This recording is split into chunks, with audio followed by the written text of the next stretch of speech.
Saturday Coffee Klatch. And it is this Saturday Coffee Klatch with Heather Lofthouse and yours truly, Robert Reich. Heather, In person. welcome. Here we are.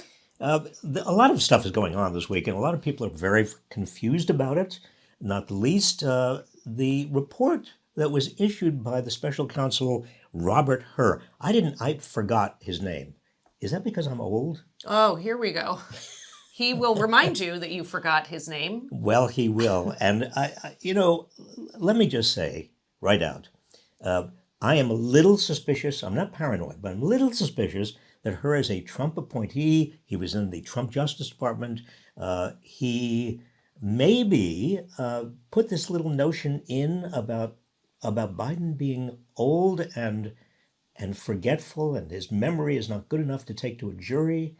What do you think? It almost felt like a non sequitur. I mean, did we really need that in this report? Is Of course the question. we didn't. We didn't need it because the cases are completely different. Right. I mean, Donald Trump resisted a subpoena. He didn't want any kind of, he wanted to keep all of these documents.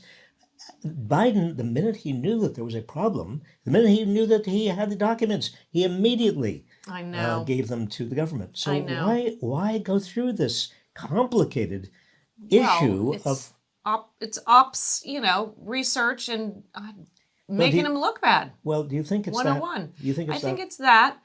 Yeah, what do you think it is?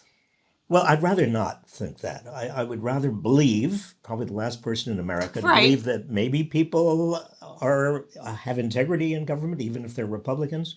I hope so. But it doesn't matter. He's already done it. Yeah. And there's already been a firestorm. And Biden, I thought, handled it pretty well. That's what I was going to say. I did like he was very forceful and said, "Are you kidding me that I don't know when my son was killed?" I mean, come on. I mean, this is the aspect of the report that was, I think, very cruel.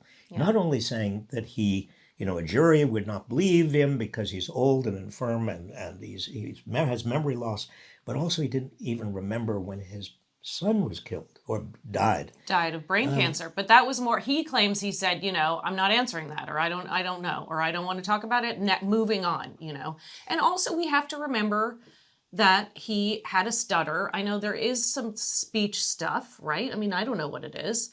And there's no grace around that. There's no grace. There's no space or grace. The other thing, Heather, I have worked for 4 presidents. Yes. And I know, even Bill Clinton, who was in his 40s, if you are under that kind of pressure all the time, Yeah. you are not going to be remembering as well as you are if you're like us, with nothing else to do. Right. Right. Which also I also don't remember I perfectly. don't either. I mean, it was cruel. It was unnecessary, but also memory loss among people who are Donald Trump's age or Joe Biden's age is perfectly normal. Right. What you really are electing somebody to do is not their memory. You're electing somebody to have judgment, Right. to have have the right temperament, have somebody whose brain is working in a very positive and functional way. Right. Donald Trump's brain is not. I mean, let's be clear. I know Nikki Haley is not Nancy Pelosi and vice versa. I mean, he doesn't remember, but he also, his temperament is the temperament of a sociopath. I hate that. I mean, really. Yeah, no, I know. So if we're comparing brains, I know. I mean, there's no comparison. The problem with this kind of report coming out as it does, That's it. like the Comey report with regard to Hillary Clinton, is it just stops everybody else from talking about anything else I know. and puts the blames and points the finger of blame and responsibility directly on Biden. I know, and it detracts. I mean, but this is the classic old tactic. Detracts from what's actually happening. Well, exactly. It's going to be very. I think Biden will recover. It's going to be very, very hard. Yeah. This is it's a pile-on. It is, but I hope it passes and then on to the next kerfuffle. But there is, I mean, I'm not a neuroscientist, it turns out, but there's a difference between different kinds of memory loss, obviously, and then crossed wires, right? In elementary school, you never accidentally called your teacher mom? I always did. But really, all of a sudden you're like, ugh, where that thing, and it's a memory crossing. I mean, a wire crossing. So anyway, we'll have to see. Can I move on to something else? So you said you've worked with 4 presidents, but you've also been in front of the Supreme Court and argued cases. And that was much harder than working for president. Ooh, tell us. See, this is what's so fun about this coffee. I get to ask you these questions. No, but every time I argued a couple of Supreme Court cases, and I had to, at that time, in the last century, when you did this, you had to have a little suit. An old-fashioned suit with tails. No. Yes, seriously. So, and I had to get one. Not a wig. That was not a wig. That was small enough. And I've never been as frightened, Heather. Here are these nine justices, and in fact, one of my cases was one of the last arguments of William O. Douglas, the great justice, and it was scary as hell. Oh, I bet. And they break into your argument whenever they want, and they ask questions, and the questions are tough questions. Law school didn't prepare you for that? No. Well, so what happened this week? Colorado, Trump was off the Republican primary ballot. Yeah, the Supreme Court had oral argument on the Colorado case, the issue of the 14th Amendment, Right. Section 3. And it looked, again, to me, and listening as I did with my Supreme Court ears, that there's no chance that the court is going to say, you as a candidate of Donald Trump, you can't be a candidate because you were involved in an insurrection. Even the Democratic appointees, the people on the left on the court, were skeptical of that argument. Yeah. So I think But this is what we anticipated. We didn't think all of a sudden, SCOTUS was going to be amazing and Clarence Thomas was going to recuse. And No, but a lot of people did see that the plain meaning of the 14th Amendment, Section 3, is that if you've been involved in an insurrection and you've sworn an oath of office to the United States, you can't then be on a ballot. Right. But nevertheless, I think the Supreme Court is going to give him a pass. I don't think the court will give him a pass on immunity. Right, exactly. When it gets... Well, let's talk about that for a minute. If it gets to the court. Right. Well, the tricky bit there is timing. Because the Court of Appeals... He's not... Right, the Court of Appeals said, you are not absolutely immune. Nice try. Right. And that was a 3-judge panel of the Court of Appeals. All agreed. Now, what Trump is trying to do is delay, and basically run out the clock. So he would like to then go to the full Court of Appeals, which he has a right to do. Right. Interestingly, the 3-judge panel said, no, you can't do that if you want to stay, that is, pause the trial. Right. Which I thought was actually the most interesting thing to come out of that. Didn't get any reportage, but very important. So he's got to make a decision on by Monday, whether he goes directly to the Supreme Court or tries to get the entire Court of Appeals to rule on this. What do you think is going to happen? I think he wants to go to the Supreme Court because that's the only way he gets a true pause in the underlying trial. Right. And then the Supreme Court could wait. You have people on the Supreme Court like Alito and Thomas and others. And Thomas is not recusing himself. Notice that. Yes. Hello. I know. But they could hold the case for months. Yeah. Until June or July or August. There's no law that says they have to make a decision on this, which means that if they really want this case to be heard at the trial level before the election, or after the election, they can keep it till after the election. So much power. It's the wrong kind of power. Right. It's not the power that the Supreme Court is supposed to be exercising. Right, I know. Okay, can we please now move to? Have I depressed you? No, let's You keep look a going. little No, down. let's go lower. We can go lower. Dante had Okay. more circles. Let's go lower. So the border bill was defeated this week. The GOP this week, wow, just all over the place, mayhem, Well, 2 it's- steps forward, a million steps Talk backwards. about cynicism. This border bill was what the GOP had been pushing I for know. months. We want to be tough on the border. We've got to have a tough We're border scared. bill. And then the Democrats called their bluff, and Biden called their bluff. And I think that they knew that the GOP did not want a border bill. The GOP and Trump is kind of behind all this, Yes. want to keep the border issue alive for the election. That's it. And so you don't want a bill that is going to not keep it alive. That is Right. going to, everybody can say, okay, the border issue is over. This is a big potential deal. Right. And I think that the Biden administration and Biden and the Democrats ought to be calling the Republicans on it, saying, you were the ones who were so tough on the border, and now you're reneging? Yeah. Why are you reneging? But I do think, so I think they want to be seen as tough on the border, but then they're like, what's great? When we have a lot of teens coming in who can do a lot of work in our country, and you see all these Republican-led states who are passing these bills in Florida, 16 and 17-year-olds are allowed to work 8 hours a day on school days now. In Ohio, they're changing all the rules, so kids can be working as late as 9 p.m. on school nights when they're 14 and 15. And a disproportionate number of these kids are immigrants. Exactly. They are either they're not legally there to work, or they have, they're dreamers, or Yes. the point is that they are exploited and they are easily exploitable. Right. So, but we have to be firm on the border also. But okay, listen, everyone else. So we've just created these laws. So feel free. I mean, it's so hypocritical. Hypocritical. Yeah. Shockingly, I know. Shocking. Yeah, I'm I'm the shocked. first one to point it out. I'm shocked. So what else? Oh, the other thing in terms of Republicans this week was, of course, the attempted impeachment Of Mayorkas. Mayorkas, which did not happen. And that was the fact that it didn't happen when the Republicans, and we're talking about the Speaker of the House, Johnson, are trying to round up votes for something that is absurd. I mean, Mayorkas, there is no, it's like impeaching Biden. There's no underlying Right. allegation of a major crime or even a misdemeanor. Yeah. It's So horrible. it really is, if the theme of today's Coffee Klatch is cynicism. Isn't that the theme of every Coffee Klatch?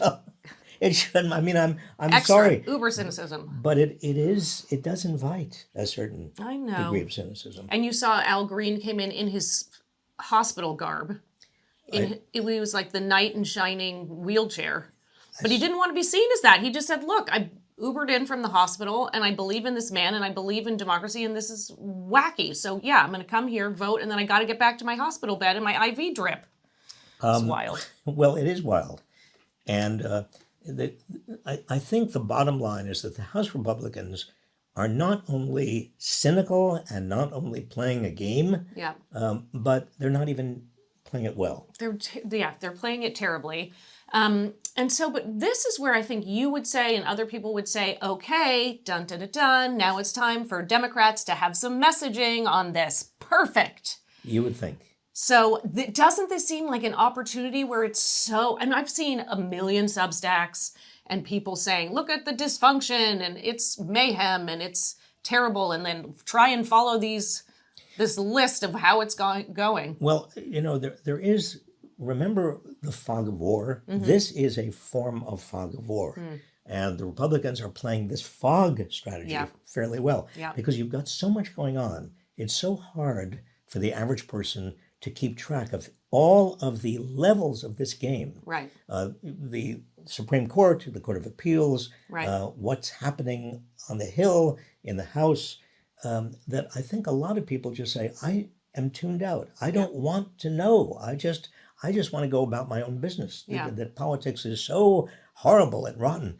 But you see, that is a self-fulfilling prophecy. Then if you get, you get so cynical you don't want to be involved, then you're turning the entire game over to the real bad guys. Yeah.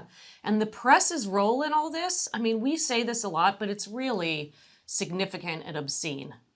It is. It is not helping. And all the examples, I mean, of, focusing on Biden's age and all of that. Well, this is a good example. All of the headlines yesterday Yeah. were Biden's age and his memory. Yeah. I mean, why not Trump's memory Right. and his inability to function? I mean, Trump is much worse than Biden. Also, we didn't care that he had papers in Delaware. I mean, wasn't the whole point, what was the point was literally lost of the whole thing. Completely lost. I know. So, wait, did you ever realize that in the word depression is press? I didn't. Depress is in the word I depression. didn't. Yeah. Did you ever realize that in the word media is Dia. Oh, wow. Think about that. Wow. Woo! This is a clutch. Okay. So tomorrow It's nice to be here in with person. in person. Cheers, and Clutching. to you, and to you all. Yes, I thank hope you all for have coffee. joining us. But don't go away. Don't go away, because tomorrow is the Super Bowl.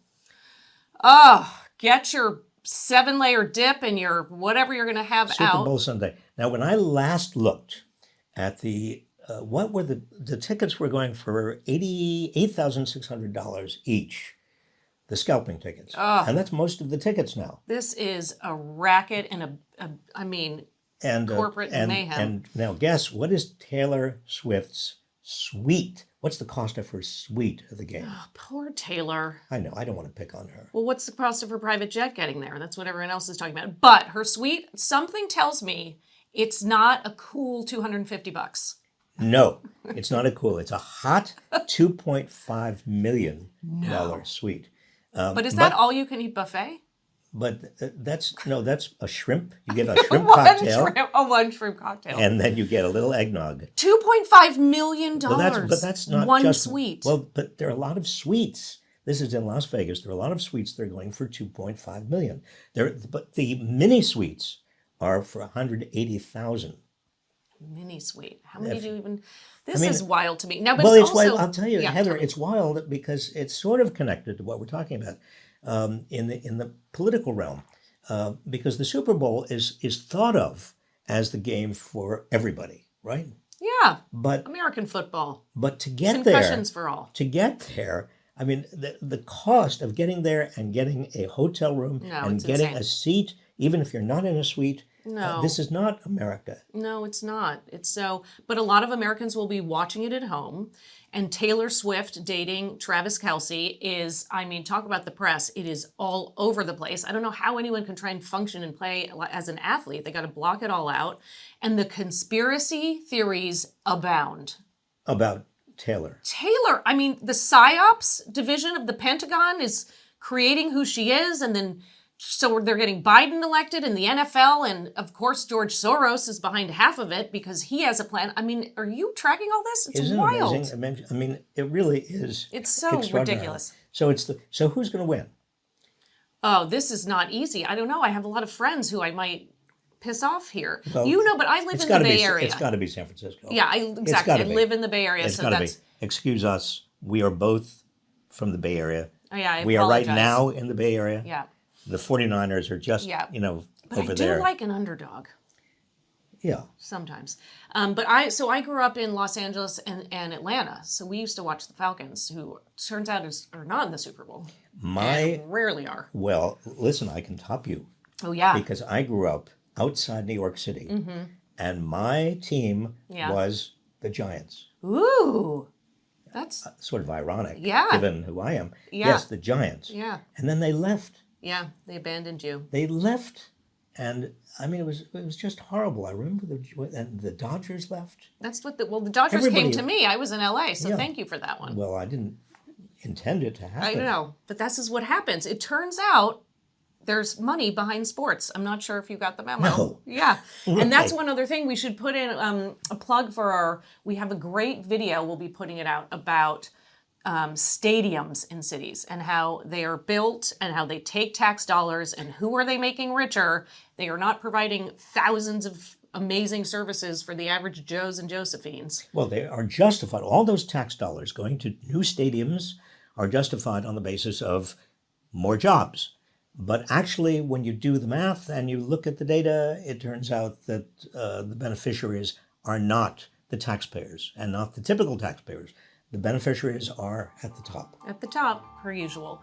Well, thank you for this. We'll try and be less cynical next week. Really? No, I'm not really cynical. You're not going to try? Oh, you're you're not cynical. I am not cynical. I am an idealist. I know really you are. You know that. I know. That's why I keep meeting you for coffee. Otherwise, it would be too grim. Listen, thank you for joining us. We will see you next week.